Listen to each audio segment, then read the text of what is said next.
le mouridisme, ou la voie de l'imitation du prophète. En 1888, il fonde le village de Touba, dans un lieu austère et retiré. De plus en plus de monde vint vers lui, mais les colonisateurs de l'époque ne voyaient pas les attroupements d'un bon œil. Ils arrêtèrent Cheikh Ahmadou Bamba le 10 août 1895 à Diawol, et à Saint-Louis, les colons décidèrent de son départ en exil. Le 21 septembre 1895, sur le bateau ville de Pernambouc, Cheikh Ahmadou Bamba quitte le Sénégal et les siens. Il arriva à Libreville, où il passa 3 mois.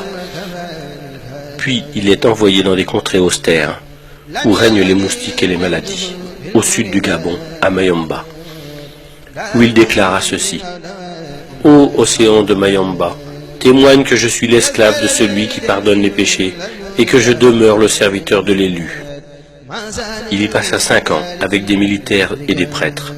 Ce sera plus à l'intérieur du pays, à Lambaréné, où il passera encore 2 longues années avant de revenir au Sénégal. De retour au Sénégal, le cheikh poursuivit l'éducation de ses disciples à Darou Marnane. Mais le nombre de ses adeptes ne cessait de croître. La Mouridia prit une ampleur spectaculaire et demeura une source d'inquiétude pour les colonisateurs qui se sentaient menacés. C'est alors que le colonisateur décida de l'exiler 5 ans en Mauritanie, où se trouvait un grand érudit, Cheikh Sidia Baba.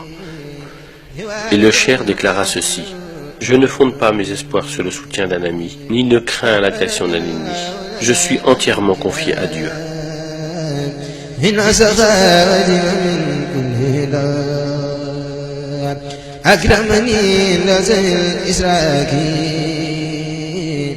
De retour au Sénégal, Cheikh Ahmadou Bamba est assigné à résidence à Thiéyenne. Puis il fut envoyé à Diourbel, où il vécut en résidence surveillée jusqu'à la fin de sa vie. En janvier 1919, lorsque les colons voulurent lui remettre la croix de la Légion d'honneur, il la refusa et déclara: « Je suis le captif de Dieu et ne reconnais d'autre autorité que la sienne.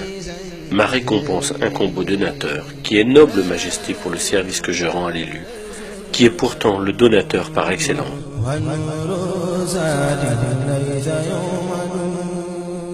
En novembre 1925, Cheikh Ahmadou Bamba demande aux autorités coloniales une autorisation de construire une mosquée à Touba.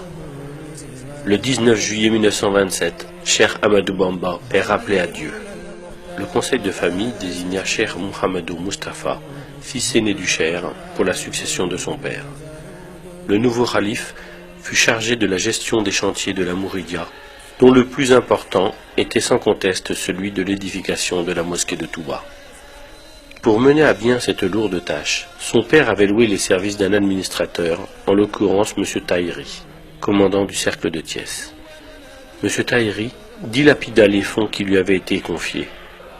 C'est alors que Cheikh Moustapha Mbaké décida de reprendre à son compte les travaux, mais il fut confronté à l'acheminement du matériel de construction. En effet, le matériel lourd ne pouvant se porter à tête d'homme ni à dos d'animal. La construction du chemin de fer était devenue un impératif pour la communauté mouride. 1500 hommes furent mobilisés pour réaliser 50 km de voies ferrées. Et en mars 1931, les trains pouvaient arriver à Touba. Ainsi, les travaux de la grande mosquée se sont déroulés sans arrêt de 1932 à 1939. Mais la Seconde Guerre mondiale éclata et le 1er septembre 1939, Cheikh Moustapha fit arrêter les travaux. La mosquée avait pris de la hauteur. Les esquisses des minarets étaient sorties. 3000 hommes marchaient à pied pour acheminer les pierres de la carrière de Ndok. En 1945, Cheikh Moustapha s'éteignit à Touba, laissant derrière lui une communauté meurtrie mais très soudée. En 1949, les travaux reprirent, et les mourides sont ainsi parvenus à ériger la grande mosquée dans un impressionnant travail de fourmi qui actuellement leur vaut cette hargne, cette bravoure, ce sens de la générosité et du sacrifice, mais aussi de l'efficacité dans le travail. La mosquée fut inaugurée par Cheikh Mohamed Fadel Mbaké, alors deuxième khalife. La ville de Touba est devenue aujourd'hui une grande cité religieuse. Dans la vision de Cheikh Ahmadou Bamba, Touba devrait réunir les conditions idéales pour répondre aux besoins nécessaires, aussi bien de la vie spirituelle que de la vie temporelle.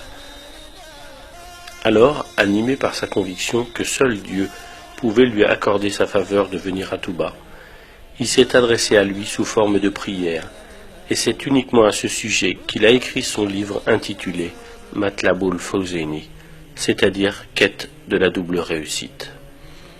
Il adressa à Dieu ses prières qui se réalisèrent, où il disait « Absous les volontaires qui ont bâti l'édifice si élevé de ma demeure, la cité bénite de Touba, de leurs péchés du passé et de l'avenir.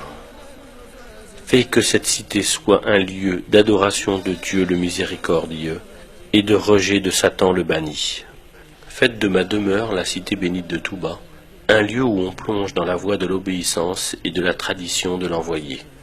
Prière et bénédiction sur lui. » Convaincu que la connaissance de la science islamique est la voie royale qui permet d'accéder à la meilleure place dans la vie spirituelle, il s'adressa à Dieu et dit « Fais que cette cité soit un réceptacle d'enseignement, un lieu de méditation et d'entendement.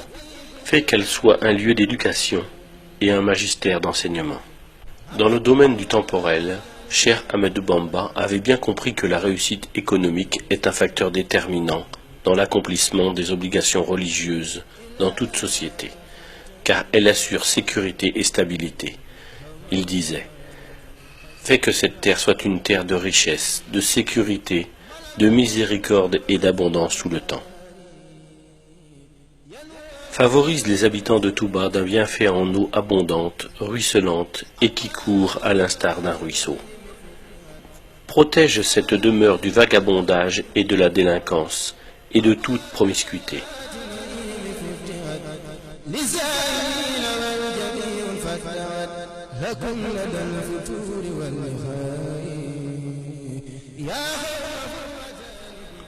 À Touba, l'alcool et toutes sortes de drogues, ainsi que l'indécence, sont interdits.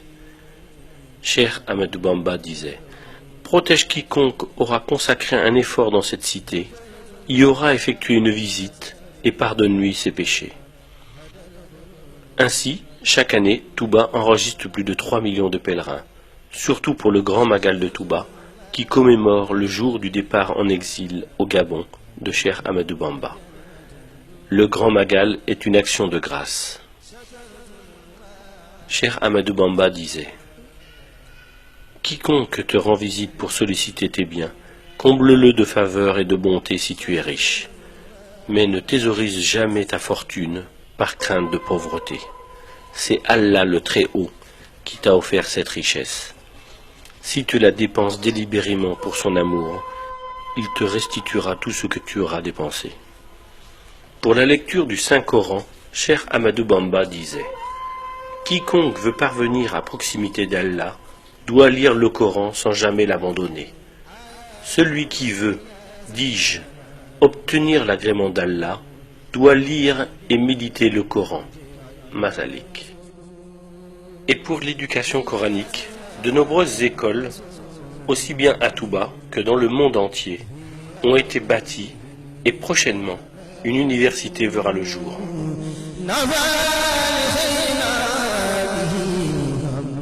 Les mausolées des grands dignitaires mourides sont souvent au pied de la mosquée.